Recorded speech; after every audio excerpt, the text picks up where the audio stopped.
बच्चों, आज हम पढ़ेंगे समास। सबसे पहले समास होता क्या है। हम जिस तरह आप लोगों ने संधि पढ़ा, दो शब्दों के मेल या दो वर्णों के मेल से संधि होता है, तो जब उसको एक नया शब्द बनाते तो संधि कहलाता। उसी तरह हम समास बनाते हैं, दो या दो से अधिक शब्दों को मिलाकर एक नया शब्द बनाते हैं, तो उसे हम समास कहते हैं। जैसे गौशाला, गौ यानी गाय के रहने के लिए घर, तो जो उसको हम एक शब्द में क्या कहेंगे, गौशाला। राष्ट्रपति भवन, पति के लिए रहने के लिए जो घर होता है उसे हम क्या कहते हैं, राष्ट्रपति भवन।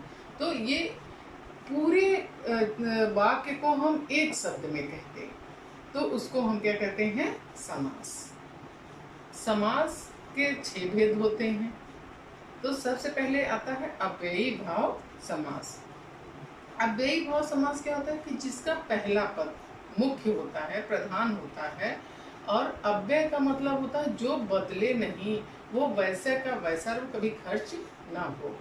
तो ये अव्ययी भाव समास में पहला शब्द जो होता है वो मुख्य होता है, प्रधान यानी मुख्य होता है, और वो कभी बदलता नहीं है। वो ऐसे उसका विग्रह करने पर भी वो वैसे का वैसा ही बना रहता है, और ये क्रिया विशेषण का काम करता है। तो यहाँ होता है अव्ययी भाव समास। जैसे यहाँ देखो, आ जन्म, ये आ क्या है, अव्यय है। जन्म से लेकर, ये जन्म की क्या बता रहा है, विशेषता बता रहा है। तो यहाँ क्या हो गया, क्रिया विशेषण। जन्म लेना एक क्रिया है और ये इसकी विशेषता बता रहा है, तो ये क्या हो गया, क्रिया विशेषण। अब आगे आता है तत्पुरुष समास। जिस समास पद में उत्तर पद, उत्तर यानी दूसरा पद प्रधान होता है, वहां तत्पुरुष समास होता है। बच्चों, तत्पुरुष समास में इसका जब हम विग्रह करते हैं तो इसमें कारक चिन्हों का प्रयोग करते हैं। कारक चिन्ह तो आप जानते हो ना, कर्ता ने कर्ण को करण से, संप्रदान के लिए अधिकरण में पे पर, तो ये क्या होता है, कारक चिन्ह होते हैं। तो तत्पुरुष समास में जब हम विग्रह करते हैं तो वहाँ कारक चिन्हों का प्रयोग करते हैं। जैसे हम यहाँ करें, लोक प्रिय, लोक में प्रिय, तो यहाँ ये कौन सा चिन्ह है, कारक चिन्ह। इसमें हम देखें, देशगत, देश को गत, ये कौन सा हो जाएगा कारक चिन्ह, कर्म। फिर हाथ से लिखित, हस्त लिखित, हाथ से, यहाँ से आया है तो कौन सा कारक चिन्ह होगा, करण। फिर होता है देश भक्ति, देश के लिए, भक्ति के लिए किसमें आता है, संप्रदान में आता है। ऋण मुक्त, ऋण से मुक्त, यानी ये ऋण से अलग हो चुका है, मुक्त हो चुका है, तो यहाँ कौन सा होगा, पादान। राजा का पुत्र, राजपुत्र, यहाँ का कौन है, राजा और पुत्र के बीच संबंध बता रहा है, तो कौन सा संप्रदान हुआ, कौन सा, ये हो गया संबंध तत्पुरुष। फिर अधिकरण, अधिकरण जैसे ग्राम में वास, गांव में किसी गांव में रहना, तो यहाँ कौन सा हो गया, अधिकरण। तो ये सारे तत्पुरुष समास में जब हम उसका विग्रह करते हैं तो इन सारे कारकों का प्रयोग, कारक चिन्हों का प्रयोग करते हैं। फिर आता है द्विगु समास। बच्चों, द्विगु समास बहुत ही इजी है उसको पहचानना। इसका पहला पद संख्यावाची होता है, उसमें संख्या जुड़ी होती है जिससे हम उसको पहचानने से। तिरंगा, 3 रंगों का समूह, यानी जिसमें 3 रंग हों वो क्या कहलाता है, तिरंगा। चौमासा, 4 मासों का समूह, तो पहला पद 4 संख्यावाची हुआ, तो ये कौन सा हो गया, द्विगु समास। चौराहा, 4 राहों का समूह। पंचवटी, 5 वटियों का समूह, तो ये सब क्या हो गया, द्विगु समास।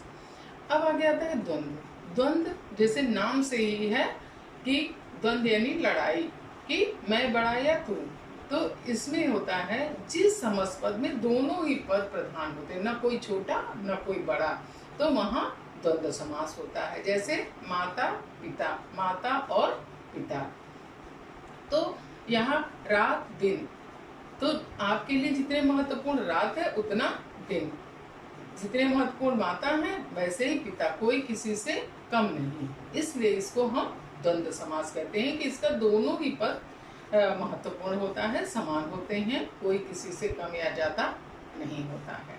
अब आता है कर्मधारय।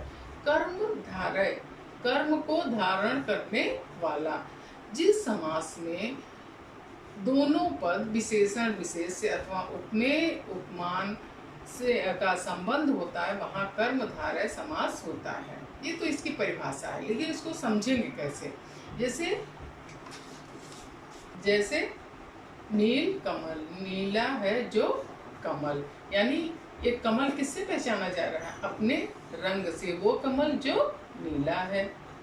मृग नैनी, मृग के समान नैनों वाली, तो ये सब वो स्त्री, कौन स्त्री? जो मृग के समान सुंदर नैनों वाली। वो चंद्रमुख, चंद्रमा के समान मुख, कौन सा मुख? जो चंद्रमा के समान सुंदर हो। तो हम जब किसी को उसके रूप रंग कर्म के अनुसार पहचानते हैं तो उसे कर्मधारय समास कहते हैं। अब आगे आता है बहुव्रीहि समास। बहुव्रीहि समास और कर्मधारय समास बहुत कुछ मिलता जुलता है। आप कहोगे जब मिलता है तो दोनों अलग कैसे हैं? तो देखिए, कर्मधारय समास में होता है जैसे पीताम्बर। अब हम पीताम्बर को कर्मधारय समास में भी रख सकते हैं और बहुव्रीहि समास में भी रख सकते हैं। दोनों में फर्क क्या होगा?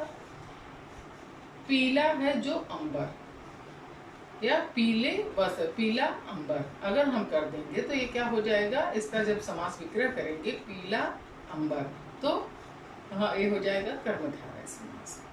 अब हम इसी कर दें पीत अंबर हैं जिसके, अर्थात कृष्ण, ये कौन सा समास हो गया?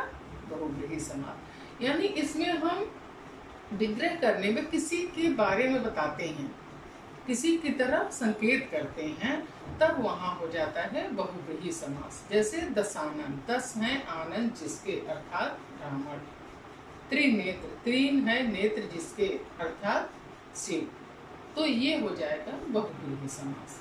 इसमें हम किसी की तरफ इशारा करते हैं, उसके गुणों के बारे में बताते हैं, और कर्मधारय समास में उसके कर्म बताते हैं कि वो किस तरह का है। तो यही दोनों में अंतर है। तो हमारे ख्याल से बच्चे आप लोग समास समझ गए होंगे।